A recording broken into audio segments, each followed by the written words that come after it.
The rain hammered down like accusations from the sky. Each drop a reminder of the words I couldn't say. I clutched Snowball, my white cat, tighter against my chest as I stepped out of our Brooklyn apartment. The door slamming shut behind me like a final verdict. Ethan, my love. My secret shame, I was leaving him without a goodbye. Fleeing the life we'd built in shadows. Because how could I face the truth that loving him meant losing everything else? In that moment, as the cold water soaked through my thin jacket, I replayed our last fight in my mind. It had started over something trivial, a forgotten anniversary dinner, but it escalated into the core of our hidden world. Ethan, with his easy smile and architect's hands that could build dreams from blueprints, had begged me to come out to my family. Marcus, he'd said, his voice cracking like thunder. We can't keep pretending. This city is full of people like us, free, unafraid. But I wasn't like them. I was Marcus Rivera, the son of conservative Cuban immigrants who'd crossed oceans for a better life in America, only to build walls around their expectations. Coming out, it would shatter them, and me along with it. I trudged down the slick sidewalks of Park Slope, Snowball meowing softly in protest against the storm. The cat had been our first shared responsibility. A fluffy rescue we'd adopted on a whim during a sunny afternoon stroll through Prospect Park. Now, he was my only companion as I headed toward the subway, my duffel bag slung over one shoulder, stuffed with clothes and regrets. The city lights blurred through the rain, neon signs from corner bodegas flickering like false promises. I thought of Ethan's laugh, how it filled our tiny one-bedroom with warmth, turning even the gloomiest days into something bearable. We'd met 2 years ago at a queer book club in Manhattan, both pretending to be allies until our eyes locked over a discussion of James Baldwin. One coffee date turned into stolen kisses in Central Park, then whispered vows in the dead of night. But reality crashed in like this downpour. My parents had visited last month, their disapproval hanging heavy when they noticed the extra toothbrush, the shared closet. "Who's your roommate?" my mother had asked, her eyes narrowing. I lied. Of course, said it was a friend from work. Ethan had overheard, his face crumpling in the kitchen afterward. "I'm not your dirty secret, Marcus," he'd whispered. The argument spiraled from there. Words like knives, accusations of cowardice from him, pleas for understanding from me. In the end, I chose fear over love, packing my bags while he was at a late meeting, leaving a note that said simply, "I'm sorry, can't." As I descended into the subway station, the rumble of an approaching train mirroring the chaos in my chest, I wondered if he'd even notice I was gone. Ethan Thompson was the kind of man who thrived in the open out and proud since college, with a supportive family in upstate New York. He designed sustainable buildings for a firm in Midtown, his passion for green architecture matching his optimism about the world. Me, I was a graphic designer freelancing from home, hiding behind screens and pseudonyms. Our differences had once complemented each other, but now they tore us apart. The train doors hissed open, and I stepped in, Snowball shifting uneasily in my arms. Strangers eyed me curiously, a soaked man with a cat, but no one spoke. That's New York for you, a million stories colliding, yet everyone alone. I rode to Penn Station, my mind flashing back to our happier times. Lazy Sundays in bed, binge-watching shows while Snowball curled between us. Road trips to the Hamptons, where we'd hold hands under the stars, away from judging eyes. Ethan's touch, gentle yet fervent, making me feel seen for the first time. But those memories soured with doubt. What if my leaving was a mercy? Ethan deserved someone unafraid. Someone who could shout their love from rooftops. Not me. The man who flinched at pride parades. Terrified of being spotted. As the train rattled on, I pulled out my phone. Staring at his contact photo, a candid shot of him grinning in the rain. Umbrella forgotten. My finger hovered over the call button. But I pocketed it instead. No turning back now. Penn Station. I bought a ticket to Philadelphia, where my cousin lived. A fresh start. I told myself, though it felt like exile. The platform was crowded with commuters. Umbrellas dripping like tears. I set Snowball down in his carrier, whispering apologies to him as if he understood. The cat's green eyes stared back, accusatory. Boarding the Amtrak, I found a window seat, watching New York fade into the night. Rain streaked the glass, mirroring the tears I finally let fall. Hours later, in a dingy motel outside Philly, I unpacked my bag, Snowball exploring the room with cautious paws. My phone buzzed incessantly, missed calls from Ethan. Texts piling up. Where are you? Please answer. I love you. Each one a dagger to my heart. I powered it off, curling up on the stiff bed. The storm outside raging on. Sleep came fitfully. Dreams haunted by Ethan's face. Searching. Calling my name. Back in Brooklyn. Ethan returned home to silence. The apartment felt hollow without Marcus's presence, the coffee mug still in the sink. The note on the table crumpling his world. I'm sorry. Can't. The words blurred as tears welled. He grabbed his keys, rushing out into the rain, umbrella in hand, determined to find the man he'd lost. Ethan's search began that night, pounding pavements under the relentless downpour.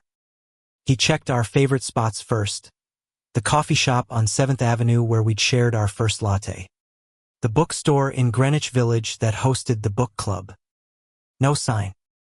Panic clawed at him. Marcus had taken Snowball, their cat, which meant this wasn't a short walk to clear his head. This was goodbye. By dawn, exhaustion set in, but Ethan pressed on. He called mutual friends. Voice hoarse, have you seen Marcus? Most hadn't, but one, our friend Jamie from the book club, mentioned seeing me heading toward the subway. Ethan raced there, interrogating station attendants, showing a photo on his phone. He's about 5 feet 10 inches, dark hair, carrying a white cat. Blank stares met him, the city swallowing secrets. Days blurred into a haze of desperation. Ethan took time off work, his boss sympathetic after hearing the story. Go find him, she'd said. He scoured social media, but Marcus had gone dark, accounts private or deleted. Ethan posted pleas on local forums, describing the man he loved, the cat that bound them.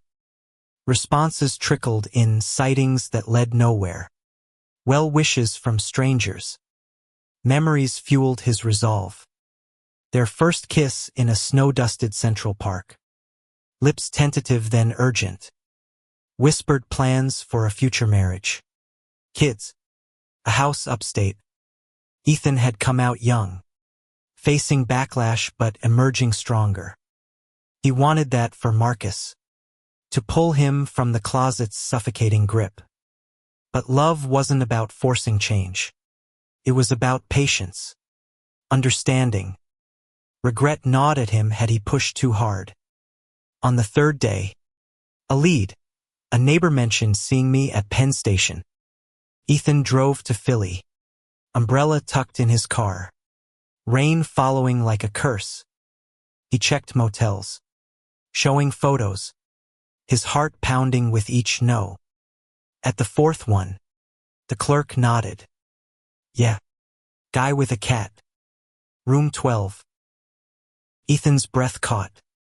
He knocked, the door creaking open to reveal Marcus. Disheveled. Snowball at his feet.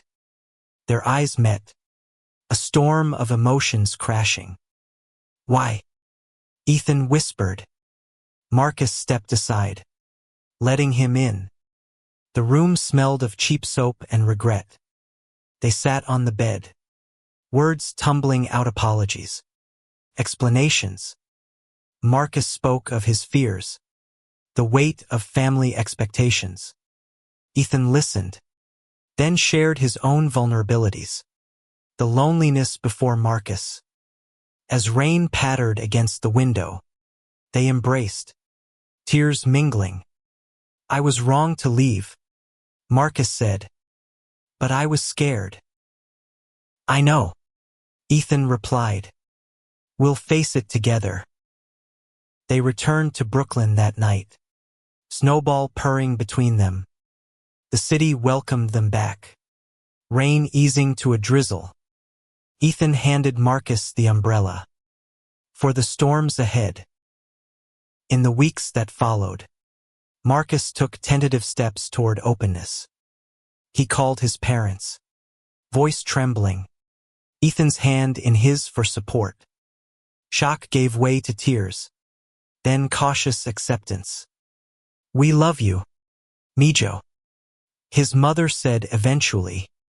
It wasn't perfect, but it was progress. Their love deepened, rooted in resilience. They volunteered at LGBTQ centers, helping others navigate similar paths. Snowball became a symbol of their journey from abandonment to reunion. One rainy evening, years later, they walked hand in hand through Prospect Park. Umbrellas shared. Marcus turned to Ethan. Thank you for searching. Ethan smiled. I'd search every street again. Their story became one of hope, proving that love, when fought for, could weather any storm. In America's diverse tapestry, they found their place not hidden, but shining. The reconciliation wasn't immediate. It unfolded like a cautious dance, each step testing the ground beneath them.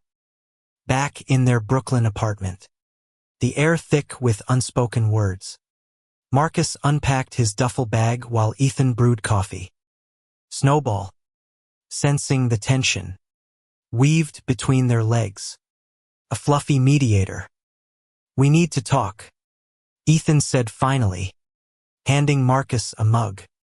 The steam rose like ghosts of their past arguments. Marcus nodded, sinking into the couch.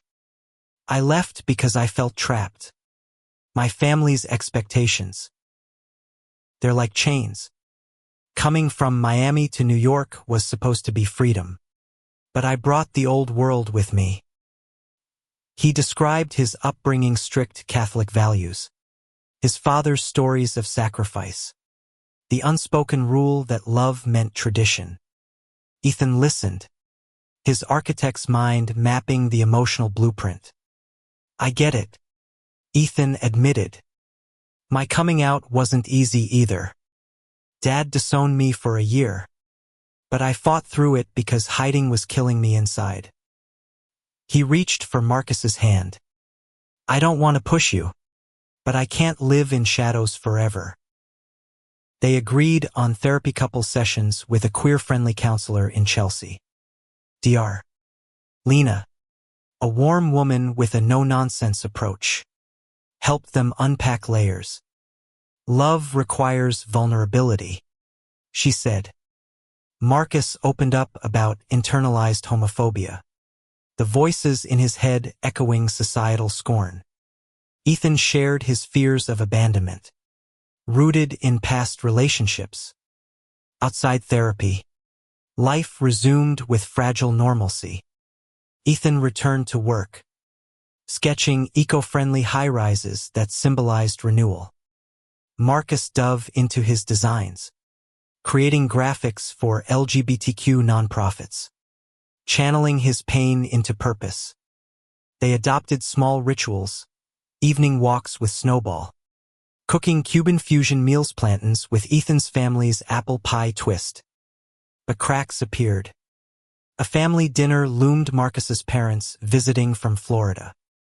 "Tell them about us," Ethan urged gently. Marcus hesitated, anxiety spiking. The night before, they argued again. "What if they reject me?" Marcus yelled. Ethan, frustrated, stormed out into the rain. Umbrella forgotten this time. He wandered the streets, rain mingling with tears. Memories flooded, their first date, sharing umbrellas in a sudden shower, laughing as water dripped down their faces. How had they come so far only to falter? Returning home soaked, he found Marcus waiting, Snowball in his lap. "I'm sorry," Marcus whispered.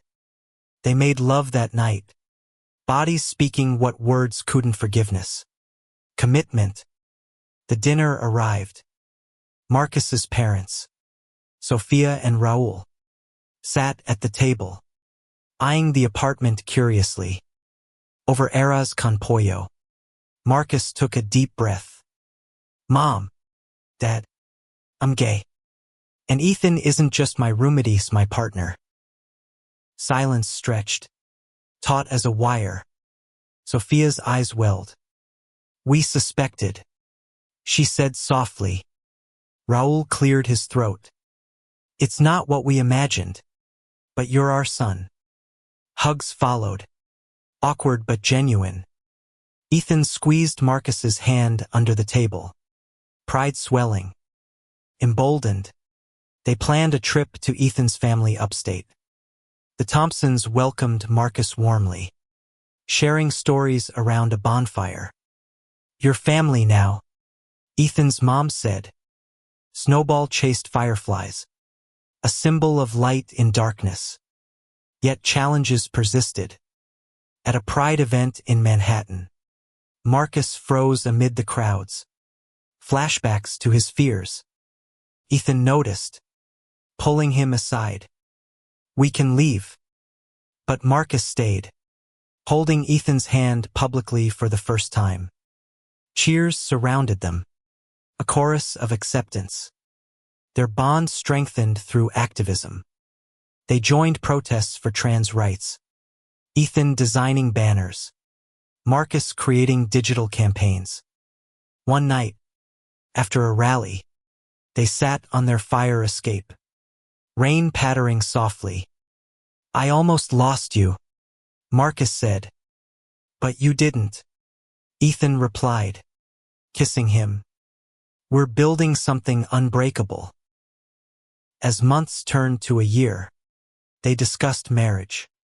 Ethan proposed on a rainy day in Central Park, umbrella shielding them as he knelt. "Will you?" Tears in his eyes. Marcus said yes. The wedding was intimate friends, family blending cultures in a Brooklyn loft. Snowball wore a tiny bow tie, stealing the show. Life post-wedding brought new adventures. They bought a brownstone in Harlem, renovating it together. Ethan's blueprints, Marcus's artistic touches. Snowball ruled the roost, a constant reminder of their journey. But fate tested them again. Ethan was diagnosed with a rare autoimmune disorder, fatigue and pain shadowing his days. Marcus became caretaker, roles reversing. "I won't leave," he vowed, echoing his past mistake. Through treatments in top New York hospitals, their love proved resilient. Recovery came slowly, but it did. On a clear day, they walked streets once searched in desperation. Umbrellas unnecessary. From rain to sunshine, Ethan joked. Their story inspired others. Marcus wrote a blog about their experiences, gaining a following. Ethan spoke at conferences, advocating for LGBTQ health equity. In quiet moments, they reflected on growth. Leaving was my lowest point, Marcus admitted. But it led to this. Ethan nodded. Searching for you showed me what love truly means: persistence. Grace. Their tale, woven with kitsch tin and emotion, underscored a profound truth. In America's melting pot, love transcends barriers, fostering humanity's best.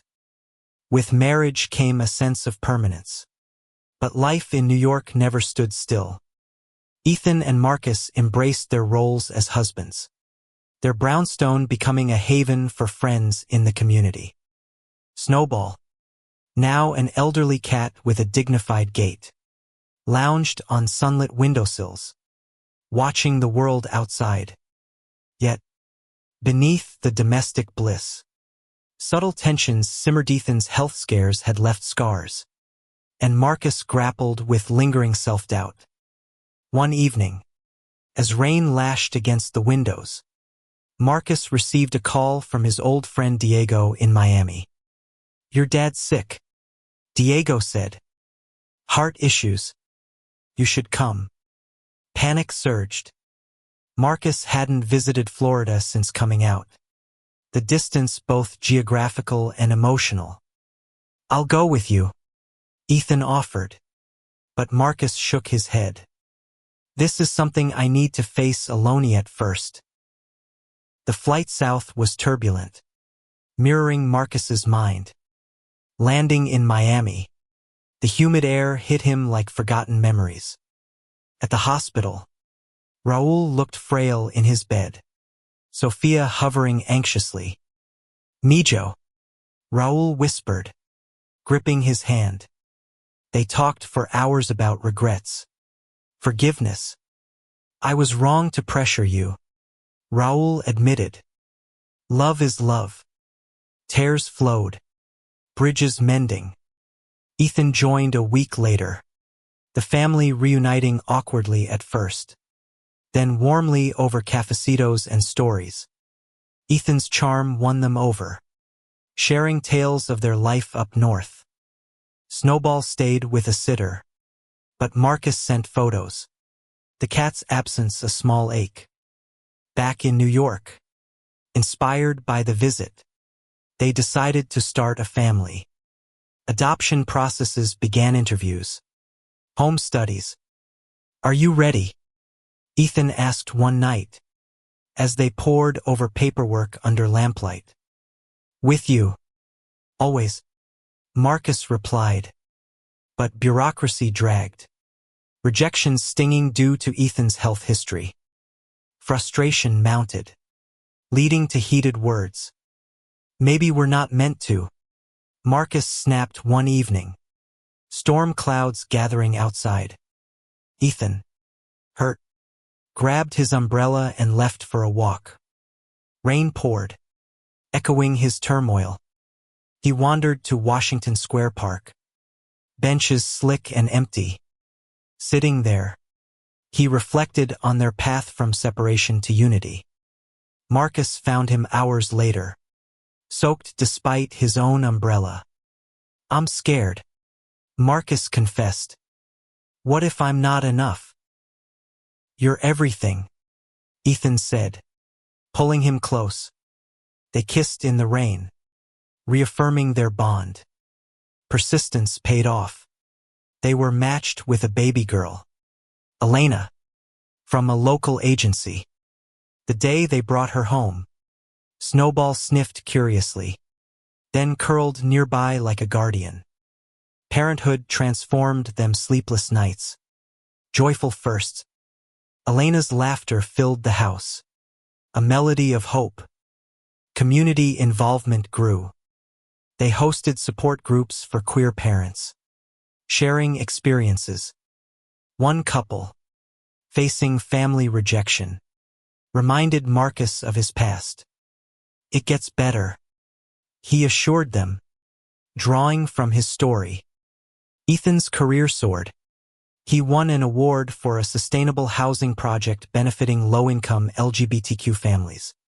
Marcus's designs went viral, landing him a book deal on queer art in America. Yet, tragedy struck when Snowball fell ill kidney failure. The vet said they nursed him through final days, holding him as he passed peacefully. Grief bonded them deeper, burying him in Prospect Park under a tree, a plaque reading "Our First Love." Elena's first steps came amid rain, tiny feet pattering like drops. They watched from the window, umbrellas ready for outings. Life cycles, Ethan mused. Years passed. Elena grew into a spirited teen, aware of her dad's story. "Tell me about the cat and the rain," she'd beg. Marcus would recount, emphasizing resilience. One stormy night, Elena came out as bi, tears in her eyes. "I'm proud," Marcus said, hugging her. Ethan added, "We'll always search for you if needed." Their family expanded another adoption. A boy named Luca. The brownstone buzzed with life, a testament to love's endurance. In retirement, they moved to a cottage in the Catskills. New York City a fond memory. Rainy days found them on the porch, umbrellas nearby, reminiscing. "Our story started in rain," Marcus said one evening. "And it continues," Ethan replied, hand in hand. Their legacy, a foundation for others, proving that from heartache blooms profound humanity, where love searches, finds, and heals. As decades unfolded, Ethan and Marcus's love story became legend among their circle, whispered at gatherings, shared in toasts. Elena and Luca, now adults, carried the torch. Elena, a lawyer fighting for LGBTQ rights in D.C. Luca, an artist in San Francisco, echoing Marcus's passion. Grandchildren visited the Catskills cottage, filling it with chaos and joy. Snowball's memory lived on in family lore. A white cat symbolizing beginnings. But age brought vulnerabilities. Ethan's autoimmune condition flared occasionally, managed with meds and care. Marcus developed arthritis, his hands once swift on design tablets now aching. They supported each other, roles fluid as ever. One autumn, a letter arrived from a young man named Alex, inspired by Marcus's book. "Your story saved me," it read. "I came out because of you." Touched, they invited him over. Alex shared his struggle similar to Marcus's youth. "How did you find the courage?" he asked. "Through love," Marcus said, glancing at Ethan. "And a little rain." The visit reignited their activism. They spoke at virtual events, voices steady despite years. "America's progress is ongoing," Ethan emphasized. "Fight for it." A health scare hit when Ethan collapsed during a walk. Heart arrhythmia. Hospitalized in Albany. Marcus stayed by his side, umbrella propped in the corner like a sentinel. "Don't leave me," Marcus pleaded. "I won't," Ethan promised. Recovering slowly.